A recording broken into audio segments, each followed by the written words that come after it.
Salam, hər vaxtınız xeyir olsun əziz müəllimlər.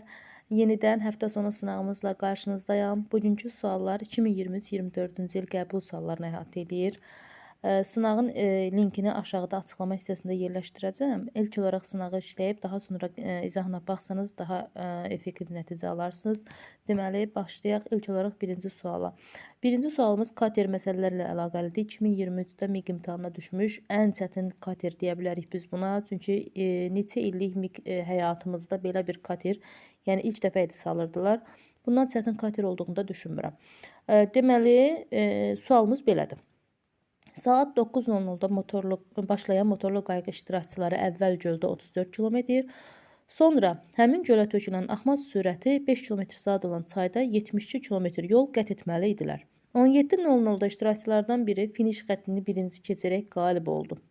Birinci yerə çıxmış motorlu qayığın öz sürəti ilə axına qarşı sürətinin cəminin rəqəmləri cəminin 2 mislinin rəqəmləri hasilini tapın. Tapmaca xarakterli bir sualdır.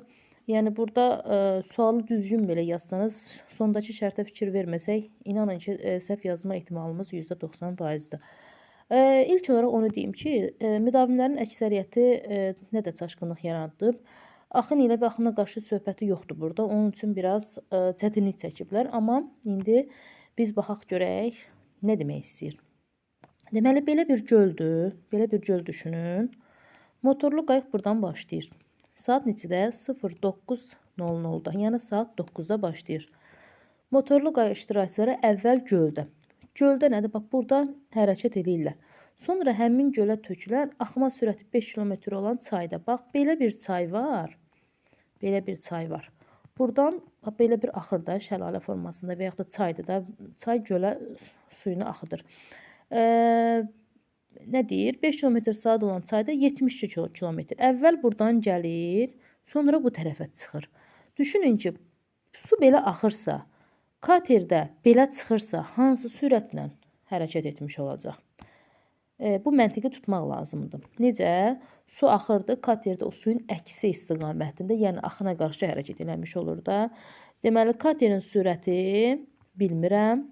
Çayın sürətini mənə verib 5, yəni 5 km/saat. Bir də mənə lazımdır axına qarşı sürət. Axına qarşı da sürətlə mən bilirəm ki, katerdən çayın sürətini çıxmalıyam. Yəni, x çıxılsın 5. Gəldik tənliyimizi qurmağa. Əvvəlcə, baxın, burada saat 9-da başlayıb, 17:00-da bitib. Finiş xəttini keçərək birinci yerə çıxıb da. Ümumi yarış neçə saat davam edib? Yəni, 17-dən 9 çıxanda 8 saat davam etmiş olub. Bax, 8 saatı yadımızda saxlayaq. Sonra göldə 34 km gedib, katerin sürətini bilmirəm. Zamanı necə tapırdıq? Gedilən yolu sürətə böləndə zamanı tapırdıq da. Gəlin bölək. Kəsir xətti çəkirəm. Gedilən yol 34-dür.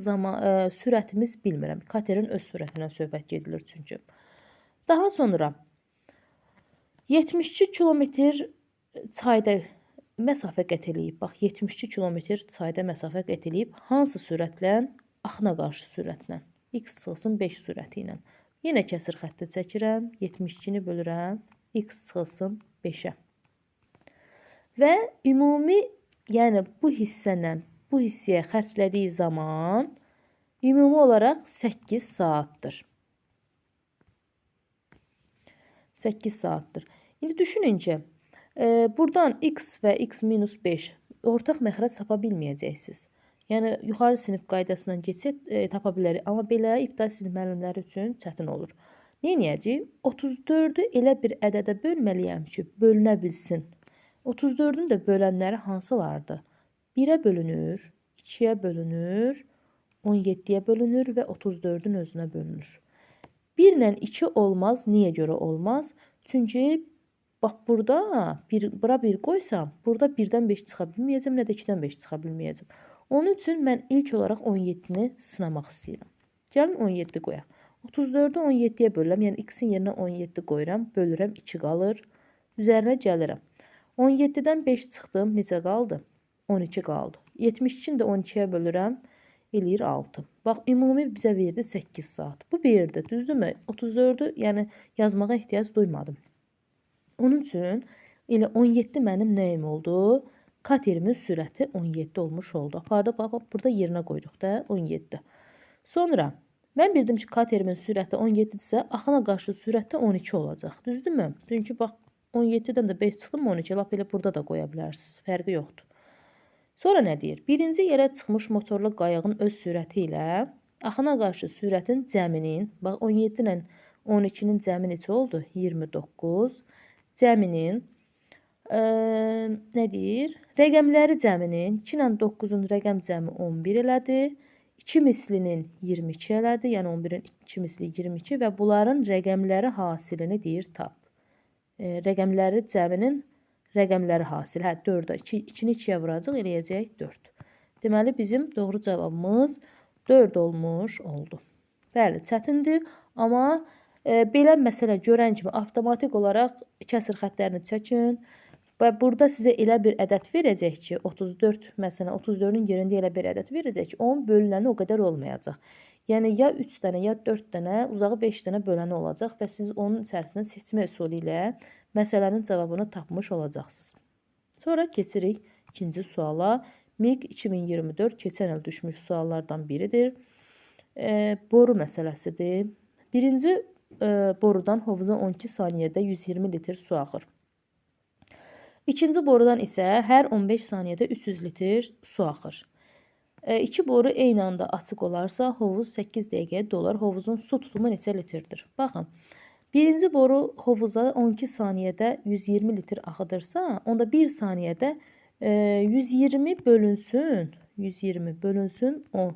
12 bərabərdir 10 litr su axıtmış olacaq. Bax, bu 1 saniyədəki axıtdığı sudur 10 litr. İkinci boru hər 15 saniyədə 300 litr axıdırsa, onda 300-ü mən bölməliyəm 15-ə, görün 1 saniyədə bundan bu borudan nə qədər su axır. Deməli, 300-ü 15-ə böldüm, elədi 20. Ümumi olaraq 1 saniyədə hovuza 30 litr su dolur. Bax, 1 saniyədə, belə deyək, 1 saniyədə hovuza 30 litr su dolur. Bəs 8 dəqiqəyə, bax, dəqiqə, 8 dəqiqə neçə saniyədir?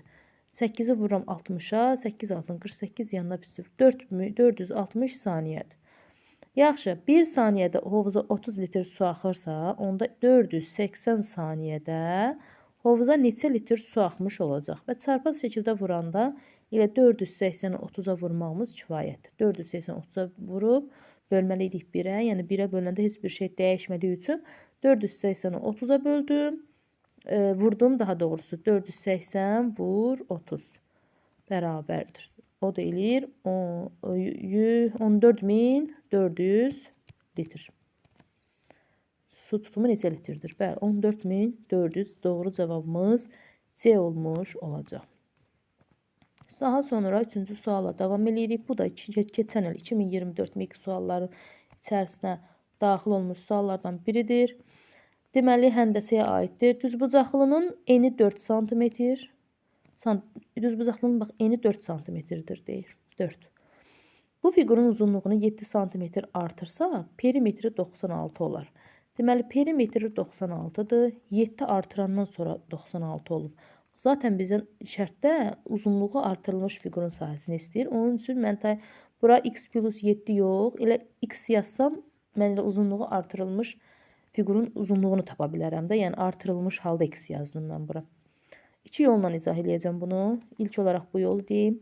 Deməli, 4 plus x vur 2. Çünki perimetr deyir 96-dır. Buradan da 4 plus x bərabərdir. 96-nı 2-yə böldüm. 9-un içində 2 4 dəfə. 16-nın içində 2 8 dəfə. X mənə 44 vermiş oldu. Yəni, uzunluğu artırılmış halda 44-dür. Desəydi ki, hazırki düzbucaqlının uzunluğu nə qədərdir? Artıq 44-dən 7 çıxardım. Artırılmış halda istədiyi üçün elə 44 olaraq qalır. Bu fiqurun sahəsini istəyir.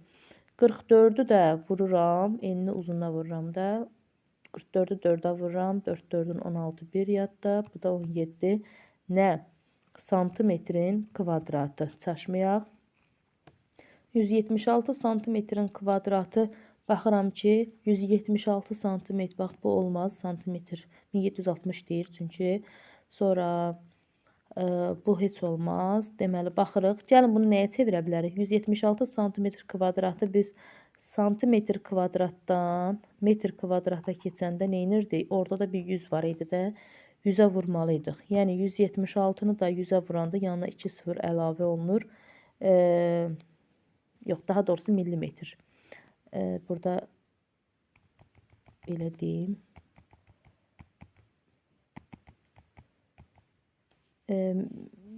Millimetr kvadrat, santimetr kvadrat, desimetr kvadrat, metr kvadrat. Hər birinin arasında 100 fərq var.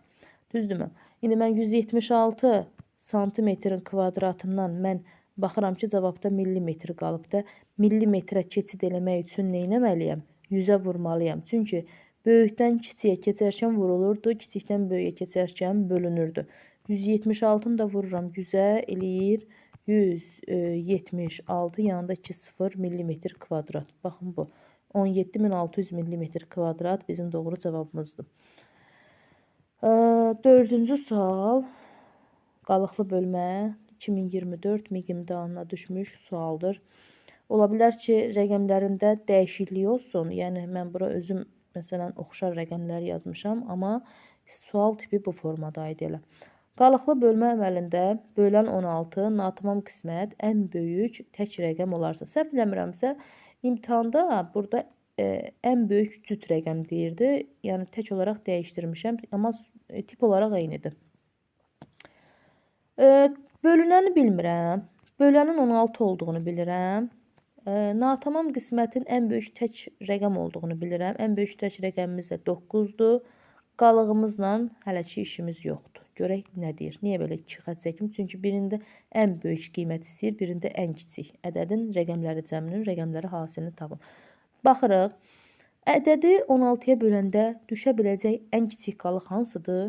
Həmişəki kimi 1-dir. Bütün ədədlər üçün keçərlidir. Yəni, ədədi 16-ya da bölsək, 30-a da bölsək, 40-a da bölsək, alına biləcək ən kiçik qalıq 1-dir. Bəs ən böyük qalıq hansıdır? Böləndən bir vahid az. Yəni, biz bilirik ki, bölən qalıqdan böyük olur. Yəni, əgər bölən 16-dırsa, ən böyük qalıq 15 düşəcək. Onda nə edirik? Bölünəni ala biləcək ən böyük qiymət 16 vur 9. Natamam qisməti bölənə vurub üzərinə qalıq gəlsəm, nəyi tapmış olacam? Ən böyük ədədi tapmış olacam. 16-nı 9-a vururam. 6, 9-un 54, 5 yadda, 9, 1-in 9, 5 də yadda 10. Bunu da üzərinə 15 gəlirəm. Eləyəcək 9, 5, bu da 2, 259. İndi ən kiçik ədədimizi tapıram. 16-nı 9-a vurub üzərinə 1 gəlirəm. Biz bildik ki, 16-nı 9-a vuranda 144 elədi və üzərinə də 1 gəldim, 145 etmiş oldu. Və bunların cəminin rəqəmləri hasilini istəyir. 9 ilə 5, 14, 1 yadda. 5 ilə 4, 9, 1 də 10, 0, 1 yadda. Burada nəsə, burada 1-dir. 159 idi. 2-yi 1 də yadda 3. Çünki 144-ün üzərinə 15 gəlində 259 yox, 159 alınmalıydı. Gözümdən qaçıb. Deməli, 304. Cavabımız 304 deyil. Çünki məndən axırda ən böyük və ən kiçik ədədin cəmini tapdım. Rəqəmləri hasilini istəyir. 3-ü vurdum 0-a, vurdum 4-ə. Əgər vuruqlardan biri 0-dırsa, cavab elə 0 olmuş olacaq. B variantı. 5-ci sual. Bərabərsizlik. Ən sevdiyim. Belə deyim. Deyir, bu da 2024 MİQ sualıdır. Deyir ki, bərabərsizlik ödəyən natural ədədlərin sayını tapın. Natural ədəd, bax, altından xətt çəkirəm. Natural ədədlərin sayını deyirsə, natural ədədlər nədir? Sayma nəticəsində ortaya çıxan ədədlərdir. Yəni, biz o ədədləri sayarkən istifadə edirik. Deməli, baxırıq ki, burada kəsir xətti var və kəsirin məxrəci 10-dur. Bu məxrəci buradan yox eləmək üçün hər tərəfi 10-a vurmalıyam. Hər tərəfi 10-a vurmalıyam. Deməli, 10-u vurdum 1,5 elədi 15. Sonra 10 ilə 10 getdi qaldı 3x çıx 4. Sonra 3,8-i 10-a vurdum elədi 38. Buradan, buradakı çıxılsın 4-ü yox eləmək üçün hər tərəfin üzərinə 4 gəlirəm. 19 Sonra burada 3x qaldı. Burada da üzərinə 4 gələndə, çünki bax, üzərinə 4 gələndə buranın, bununla bir ixtisara düşür, yəni bir-birini islah edir. 38-in üzərinə 4 gələndə 42. Baxırıq ki, burada 3 var, vurulsun 3-də bu. 3-dürsə, hər tərəfi 3-ə bölməliyəm. Deyəcəksiniz ki, 19 3-ə axı bölünmür. Mənə demir ki, bölünməlidir deyə bir şərt qoyulmur ki, bölünməyə də bilər. 19-u 3-ə böləm, eləyir 6 və bir də qalığı düşür. Kiçikdir x-dən, kiçikdir bərabərdir. 42-ni də 3-ə böləm, eləyir 14. Bax, 6 qalıq düşübsə, deməli, buradakı ədədimiz ən balacası 7 olmuş olacaq. Sonra 8, 9, 10, 11, 12, 13, 14'ü yazınmı? Bəli, çünki burada bərabərlik işarəsi var və 14. Aldığımız natural ədədlərin sayı 1, 2, 3, 4, 5, 6, 7, 8 olmuş olacaq. Doğru cavabımız C variantıdır. 6-cı sual. Tənliyimizi deyir həll eləyin. Sonra aparın o tənliyin qiymətini burada yerinə qoyun. Deməli, tənliyimiz belədir. 52 bölünsün 4x plus 1 üstə gəlinsin 27 bərabər 31.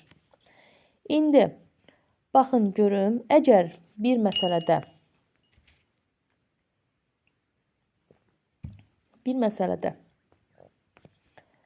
bölmə və toplama varsa, biz adi əməllər sırasında birinci bölmə əməlini yerinə yetirmiş ola bilərik.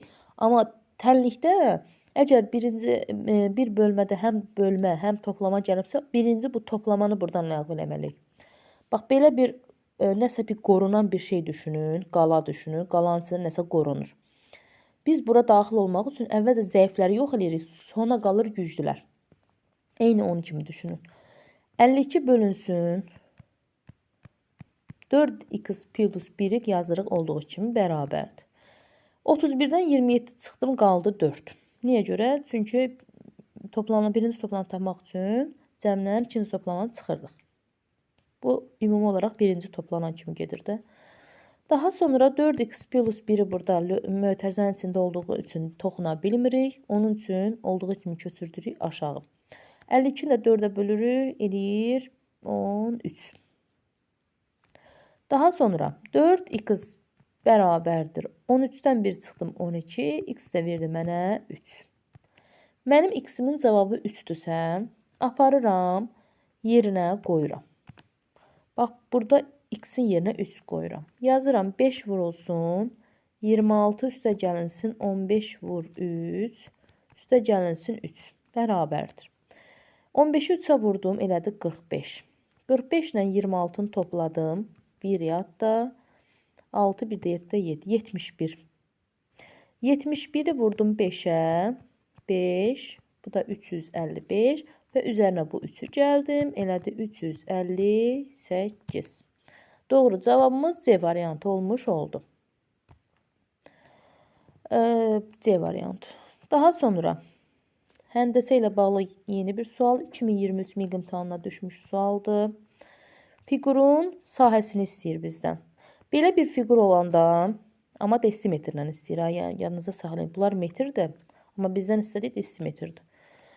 Belə bir fiqur olanda, bu içəriyə, belə deyim də, daxil olmuş içəri, bax, bunlar var ha. Bunlar ayrıca hesablanıb çıxılmalıdır. Necə ki, əvvəlcə biz bunu bütöv bir fiqur olaraq düşünək. Onda ümumi sahə nə qədər olacaq?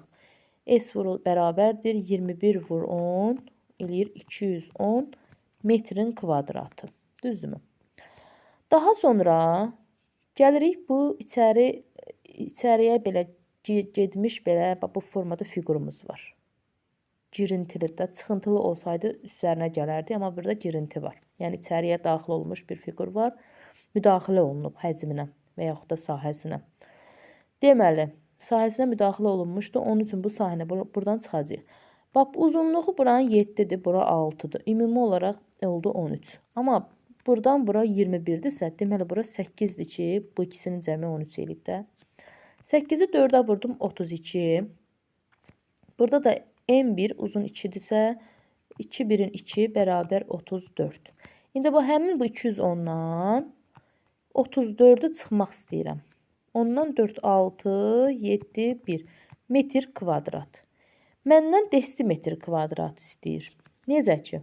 Bax, desimetr kvadrat və metr kvadratın arasında 100 fərq var idi. Yəni, böyükdən kiçiyə keçərkən vurmalıydım. Nəyə? 176-nı 100-ə vurmalıydım. Olacaqdı 17600 desimetrin kvadratı. Doğru cavabımız A variantı olmuş olacaq. Yox, əgər bu fiqur, bax belə deyim, bunu da deyim. Bu fiqur bu formada olsaydı, bax bu formada, artıq biz onu üstə gələcəkdik, çıxmayacaqdıq. Başa düşdünüz necə? İçəri girintisi olduğu üçün çıxdıq. Çölə çıxıntısı olsaydı biz onu toplayacaqdıq, çıxmayacaqdıq. Keçirik 8-ci suala. 2 ədədin fərqi 76-dır. Azalanı 20 vahid artırıb, çıxılanı 15 vahid azaltsaq, fərq necə dəyişər?